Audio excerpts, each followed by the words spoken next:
Bonjour, bienvenue dans cette vidéo optimiste du 25 octobre 2021.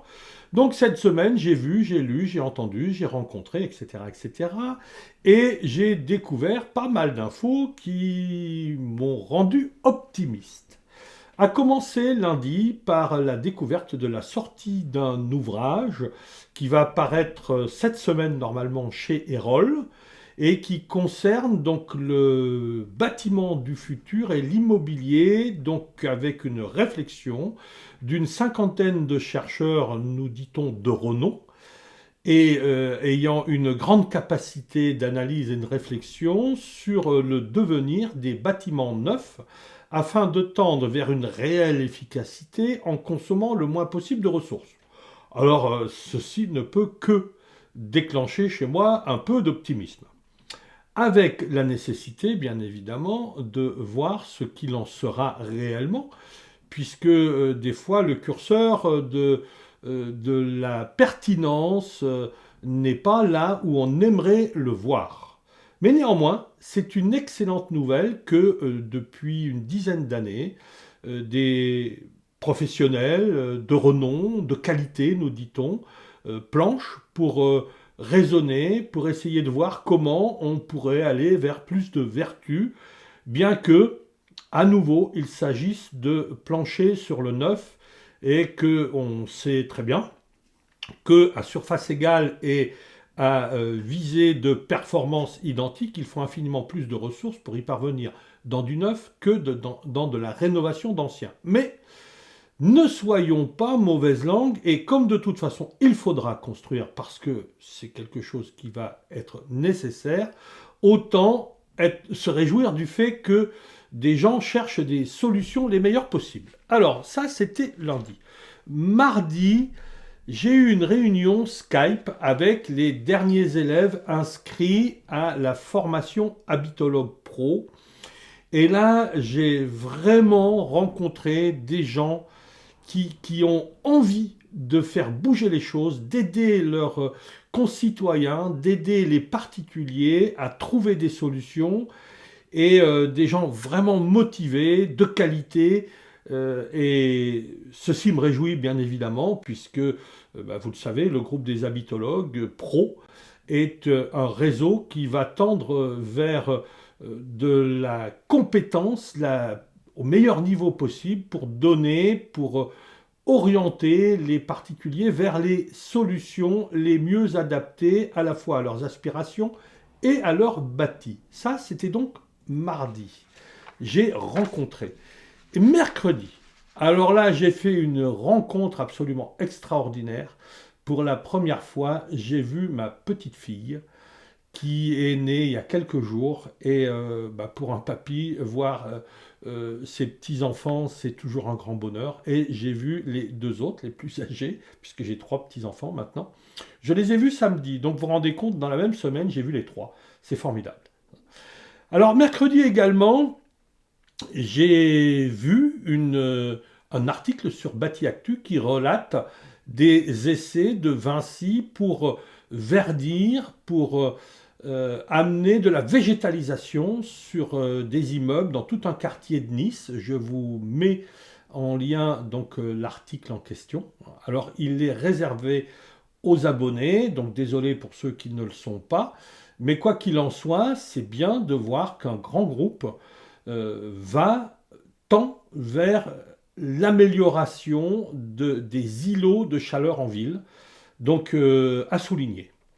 J'ai vu également un article sur la Maison des Canaux dans le 19e arrondissement, une rénovation réalisée à base de biosourcés et surtout de réemploi et donc en économie circulaire au maximum. Donc ça, c'est bien. Alors, l'économie circulaire, on connaît ses limites, mais chaque fois qu'il y a des essais d'aller vers l'économie circulaire, c'est un plus. Et donc, je me réjouis de ce plus. Et enfin, mercredi, vous voyez, il y a eu des choses mercredi. J'ai appris que Nexity, dont on va reparler dans cette news, forme ses managers à la fresque du climat. Et donc, bien sûr, faut voir ce qui va en sortir. Mais le simple fait de se mettre en marche, c'est déjà une preuve d'une grande volonté de ce groupe extrêmement influent, notamment sur la rénovation.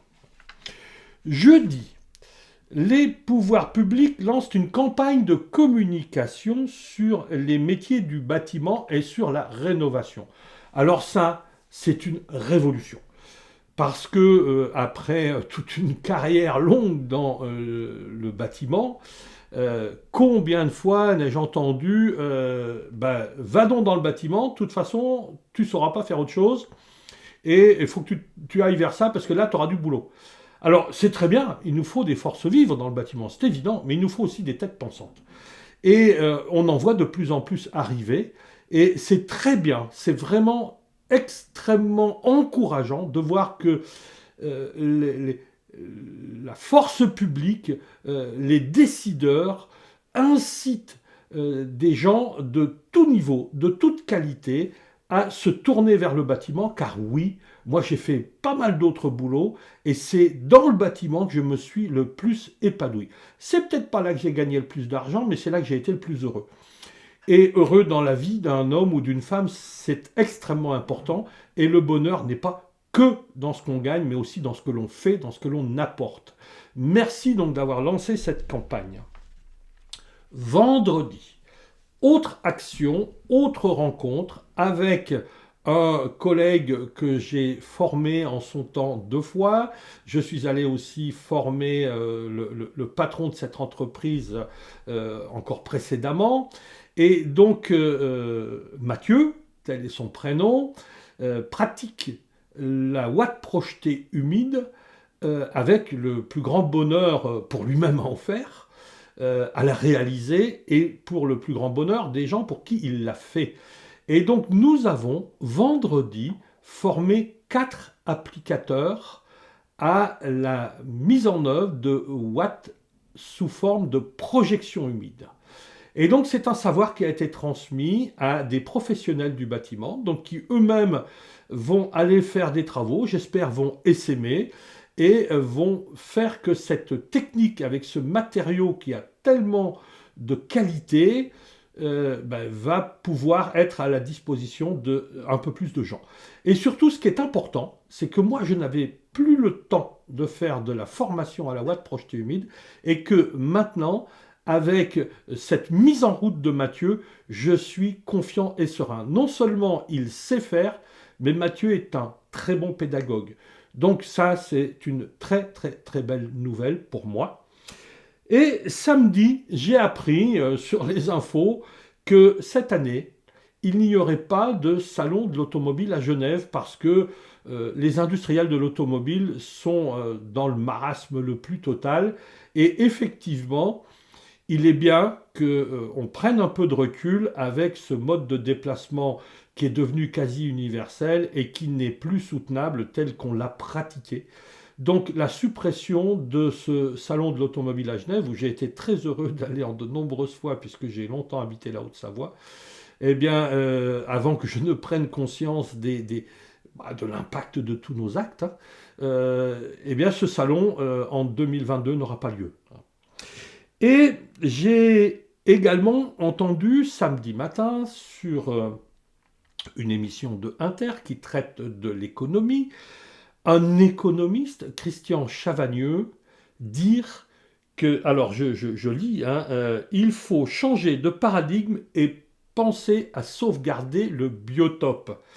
Eh bien, quand un économiste, dont la vocation n'est pas forcément d'être extrêmement sensible au devenir de la planète et surtout de ses occupants, et plus particulièrement de Homo sapiens, dire que la planète n'en peut plus et qu'il va falloir que la finance se mette au service de la sauvegarde du biotope, là je me dis qu'on est vraiment en train de prendre des virages. Alors, dernière info dont je souhaite vous parler, j'ai été interpellé, en fait 2 fois, 3 fois, je ne sais plus, cette semaine, sur un immeuble qui va voir le jour à Lyon, qui en France va s'appeler Essentiel. et qui va être construit par Nexity. Je vous avais dit qu'on reparlerait de Nexity. Bien, nous y voilà. Hein.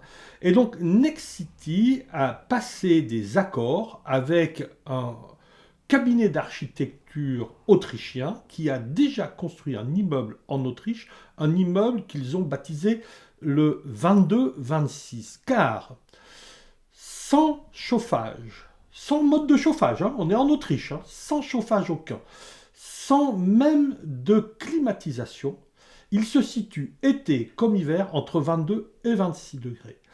C'est un tertiaire, certes, mais ce groupe autrichien, ce groupe d'architecture autrichien, a annoncé que c'était totalement reproductible pour de l'immeuble d'habitation, et mieux encore, pour de l'immeuble ancien en béton qu'on réhabiliterait, qu'on améliorerait.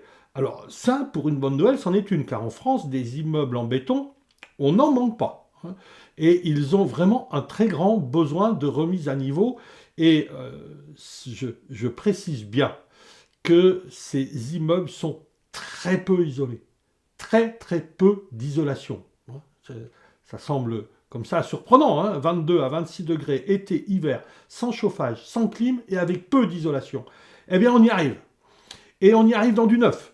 Et il semblerait que ce soit même possible à faire dans de l'ancien en béton qu'on améliorerait. Alors, vous vous rendez compte un peu de cette information? Ça c'est du lourd. Hein. Et on n'est pas là dans les hypothèses, on va essayer d'eux, on penche, on y réfléchit, on va voir, vous verrez ce que vous verrez. Ben non, c'est pas vous verrez ce que vous verrez, ça existe. Des gens y travaillent, des gens l'occupent, et cet immeuble, en cours d'exploitation, hein, est réellement dans ces performances-là, c'est du confirmé. Hein.